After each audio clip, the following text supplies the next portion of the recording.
यदि मानव का जन्म मंकी से या बंदर से हुआ तो बंदर प्रजाति को खत्म हो जाना चाहिए, दिखना चाहिए था।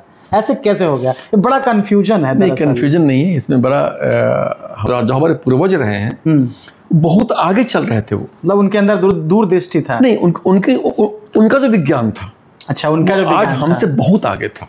धर्म की जहाँ बात करेंगे कि हमारे धर्म ने मानव उत्पत्ति का जो स्रोत बताया है, जो उसकी चर्चा की है, हम तो वही मानते हैं। दोस्तों नमस्कार, मेरा नाम चंदन कुमार गौतम है। आज एक बार फिर से हमारे साथ एक बहुत ही शानदार साहित्यकार, लेखक डॉक्टर कुमार अरुणोदय हमारे साथ हैं और आज हम लोग चर्चा करेंगे विज्ञान और धर्म के विषय में। आज हम इस टॉपिक को बड़े आसान शब्दों में डॉक्टर कुमार अरुणोदय से समझने का प्रयास करेंगे। जो धर्म और विज्ञान है, इन दोनों का क्या दरअसल तालमेल है। कोई कुछ बोलता है, कोई कुछ बोलता है। कोई कहता है कि विज्ञान को ही मानना चाहिए, कुछ लोग कहता है कि धर्म को ही मानना चाहिए, विज्ञान कुछ नहीं है। कुछ लोग ऐसा भी कहते हैं कि धर्म और विज्ञान दोनों को मानना चाहिए। सबसे पहले सर, हम आपसे जानना चाहेंगे कि ये धर्म और विज्ञान, ये दोनों क्या चीज़ है, थोड़ा हमें बताएं। देखिए, सबसे बड़ी बात तो ये है कि आपने जो विषय लिया है धर्म और विज्ञान के बारे में, इस पर सदियों से कहा जाए तो मतलब बहुत पहले से इस पर चर्चाएं होती रही हैं। और ये हमारा सौभाग्य रहा है कि हम जिस देश में हम रहते हैं, हमारे भारतवर्ष की जो रैशिक परंपरा है, इसमें हमारे जो मनीषी हमारे हुए, उन लोगों ने धर्म और विज्ञान को भी अलग नहीं समझा। ये हमारी और आपकी जो छोटी जानकारी है, सच कहा जाए तो हमने अपने आप को बांध लिया है अपने छोटे से दायरे में। तो जिस विषय के बारे में हमारी जानकारी नहीं होती है, उससे अलग इतर होकर हम दूसरे की बात में अपना खूंटा गाड़ लेते हैं। सच्चाई ये है कि ना धर्म आपके जीवन से अलग है, ना विज्ञान आपके जीवन से अलग है। ना तो आप धर्म से अलग होकर आप जी सकते, ना विज्ञान से अलग होकर आप जी सकते। ये लोग कहते भी हैं कि नहीं, विज्ञान के बिना हम जी सकते हैं। और आज भी हमारे समाज में कई लोग हैं जो धर्म को नहीं मानते। वो अपनी जगह है, लेकिन अब धर्म को नहीं मानने वाले भी किसी धर्म को तो मान ही रहे हैं ना। आप समझिए बात को। जिसने कहा कि मैं ईश्वर को नहीं मानता हूँ, बिल्कुल, ये मेरा एक धर्म है, ये मेरा धर्म है कि मैं ईश्वर को नहीं मानता। हाँ, तो ईश्वर को न मानने वालों का भी तो एक धर्म ही हुआ। उसका अपना धर्म है, वो धर्म ही है। वो अब धर्म से अलग कैसे हो? वो लोग नास्तिक कहे जाते हैं जो भगवान को। हाँ, देखिए, नास्तिक होना भी तो धर्म ही है उनकी दृष्टि। हाँ, बिल्कुल, उनका एक अपना धर्म, उनका धर्म है अपना एक। तो आप धर्म से अलग हो नहीं सकते। आपकी विचारधारा अलग हो सकती है, आपके समझने, सोचने या बोलने की जो क्षमता है या जो आपकी परिधि है, उसमें आपका मतैक्य नहीं हो, वो अपनी जगह है। विचारधाराएं अलग हो सकती हैं, लेकिन धर्म को नहीं मानने वाले लोग, इस संभव ही नहीं कि आप उसके बिना रह सकते। विचारधारा कोई भी आपकी, वो अपनी जगह है। रही बात विज्ञान के बारे में बात कीजिएगा, तो विज्ञान के बिना जीवन संभव ही नहीं है। व्यक्ति का जो जन्म होता है वो भी तो विज्ञान ही है। जैसे कि आप व्यक्ति के जन्म की जो प्रक्रिया होती है उसको समझिए। आरंभ काल से लेकर बच्चे के जन्म होने तक वो पूर्ण विज्ञान है। वो माता और पिता का जो निषेचन होता, जो भी उनका होना है, हाँ, तो वो भी एक वैज्ञानिक प्रक्रिया है। वो स्वतः कुछ ऐसा नहीं हो जाता है। शुक्राणु को के गर्भ में जाना, बिल्कुल, उसका जीव के रूप में उसका परिवर्तन, पुनः एक अवधि तक माता के गर्भ में उसका सिंचन कहें तो, ये विज्ञान से जुड़ा हुआ है। विज्ञान से जुड़ा हुआ। हम आप भले नहीं समझ पा रहे हैं, आज तक विज्ञान ने ऐसी प्रगति नहीं की है, इतना परिपक्व विज्ञान नहीं हुआ है कि उस चीज़ को वो प्रयोगशाला में कर सके। हालांकि आज से सुनता हूँ कि दूसरे देशों में ऐसी व्यवस्था हुई है, लेकिन वो जो विज्ञान है, माँ के गर्भ का विज्ञान, तो वो विज्ञान आज भी हमारे जीवन में उतरा हुआ है। हम आप माने या ना माने, वो अपनी जगह। आपके मानने से या ना मानने से कोई फर्क नहीं पड़ने वाला है।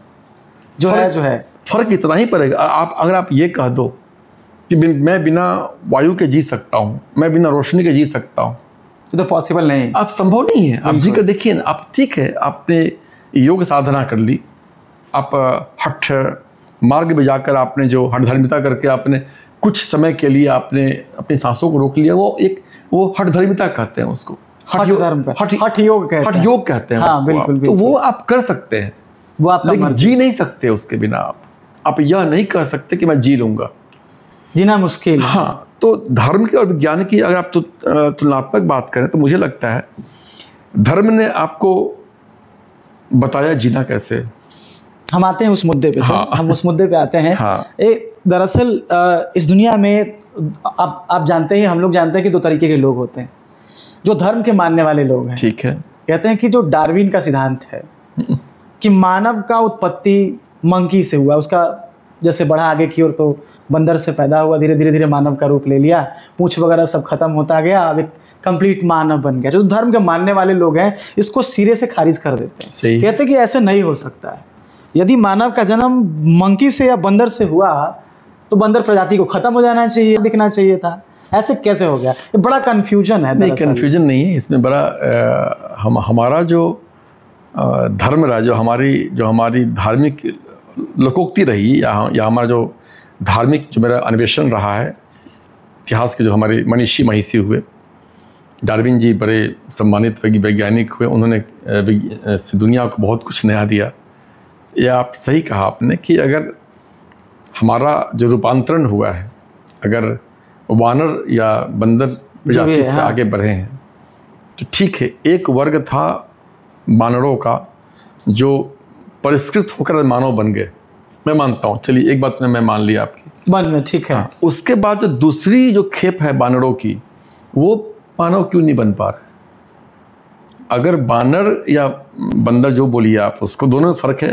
अब वो बंदर अगर परिष्कृत होते होते समय के अंतराल में अगर अपने आप को बदलाव करते करते पूंछ खत्म होती गई, वो 4 पैर से 2 पैर पर आते गए, जो कहा जाता है, उनका चेहरा बदलता गया। तो अगर वो प्रक्रिया अगर पहले होती रही और उसी के फलस्वरूप हम मानव बन गए, तो वो प्रक्रिया अब बंद क्यों हो गई? वही चीज, सवाल वही, वो होते रहना चाहिए। सवाल वही है। तो ये किसी के खोज को मैं चुनौती नहीं देना चाहता लेकिन धर्म की जहाँ बात करेंगे कि हमारे धर्म ने मानव उत्पत्ति का जो स्रोत बताया है, जो उसकी चर्चा की है, हम तो वही मानते हैं।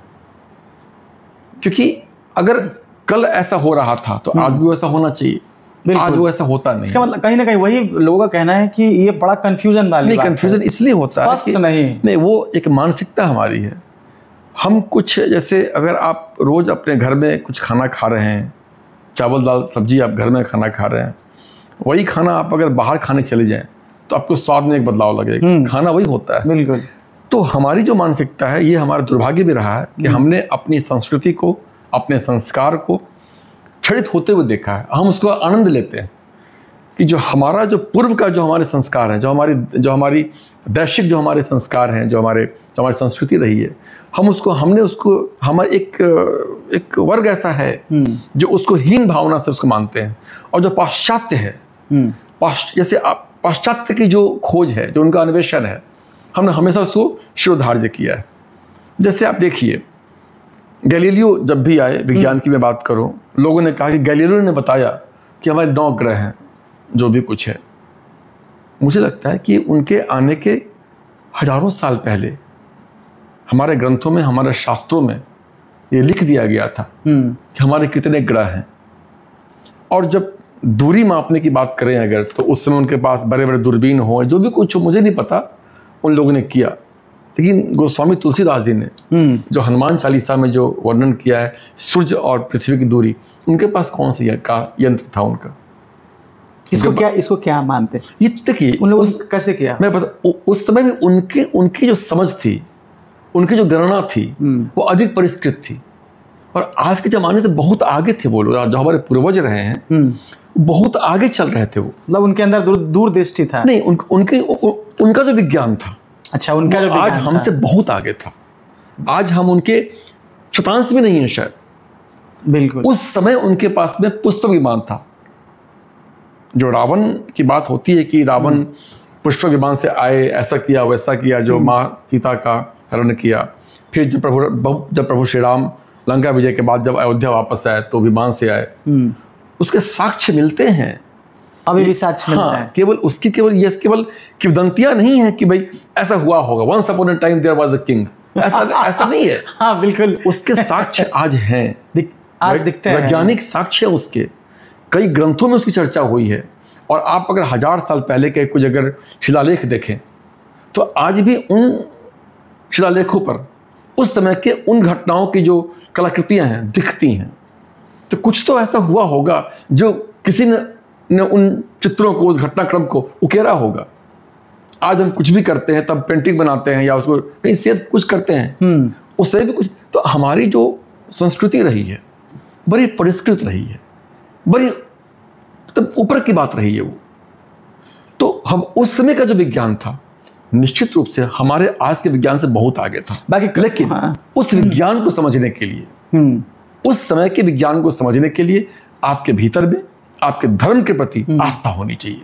अगर आप में आस्था नहीं है, कल्पना कीजिए आपको कुछ दूर देखना है अगर, तो आपके पास कोई यंत्र तो होना चाहिए ना, दूरबीन हो या बायनोकुलर, कुछ तो आपके पास में होगा। अगर आपके पास में वो यंत्र नहीं है, आपका वहां पर विश्वास नहीं है उस यंत्र पर, आप दूर कैसे देख पाएंगे? बिल्कुल।